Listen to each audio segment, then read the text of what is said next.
I started playing guitar when I was about, I think, 10 or 11, maybe 11 or 12.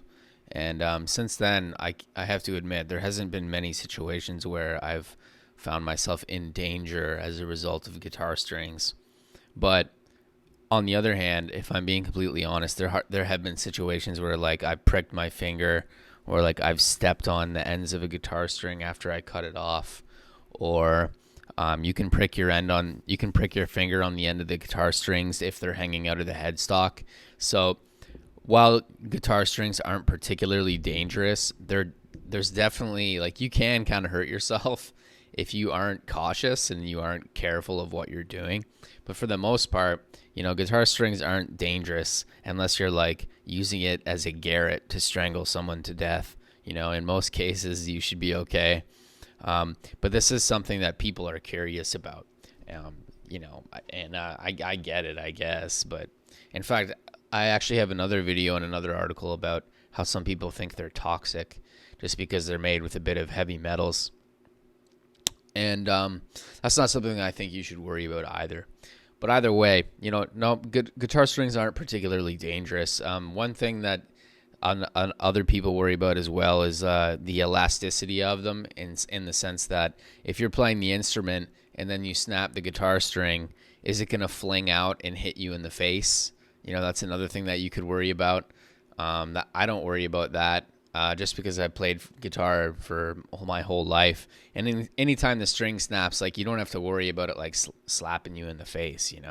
It's never happened to me, at least. Now I'm sure there's a rare occasion where where that has happened to someone, and my heart goes out to them. I guess my heart goes out to you. That's too bad, but for the most part, I think you're going to be all right. Like the guitar string is not going to slap you in the face, man. And that's basically what I argue right here. You can see this corny image that I use to signify elasticity. At some point, I got to figure out how to make better images, man. Like, 'cause some of my images are dope. Like, this one's good, but this one is just like silly. Like, well, I don't get it, dude. Anyway, um, the reason why guitar strings are pulled so tight is because they have to be able to produce vibrations. So you have the truss rod that is about to be placed in this guitar right here from the luthier. And the truss rod is just kind of like providing a foundation for the strings to pull on. And that's why they're very tight. But even though they're very tight, so they can produce vibrations, there's no elasticity, as I already said. So you don't have to worry about slapping you in the face. The other area where they could be somewhat of a hazard is if they're hanging out of your headstock like this.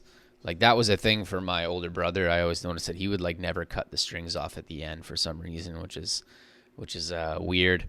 Also, like I've noticed punk bands and like metal bands, they kind of do the same thing. Like they don't take the time to like cut the ends off at the headstock, which is I don't know. I was never like that. I always just cut them off. Like why not? It takes 2 seconds.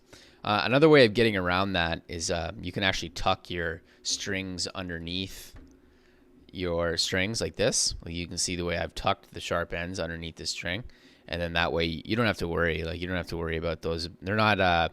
No one's bumping into those. Even if you do bump into the headstock, like you're gonna be okay. And by the way, I need to clean this guitar. Man, damn son, gotta wipe that bitch down. It's looking kind of grody. Another thing that people do is they actually pull out the eraser and they stick it on the ends. Well, I don't know. That's a little overkill if you ask me, but I guess other people will do that.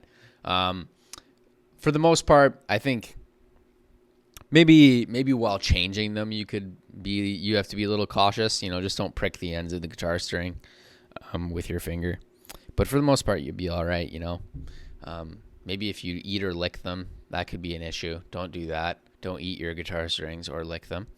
And as I said before, they're not particularly hazardous because the amount of heavy metals that are used to make them isn't enough of a threat to cause anybody any harm. However, there actually are cases where certain instrumentalists, people who play the trumpet or whatever, like if you play the trumpet 8 hours a day, you could have like a reaction to the metal. That's a thing. You can actually. I have a whole other article about that where I've cited studies where that kind of thing is happening to people. But that's kind of like not a rare case, but I guess like I don't know, just a part of life. Like if you do something for 8 hours a day, you're probably going to have somewhat of an adverse reaction to it. You know, kind of similar to the way if you play guitar 8 hours a day for 25 years. You know, a lot of people, they have to get surgery on their shoulder, you know, because they overexert a particular tendon or muscle in their shoulder, and they have to get surgery. That's what Jerry Cantrell from Alice in Chains had to do. That's what Travis Barker had to do, I imagine, you know, after playing the drums for so long.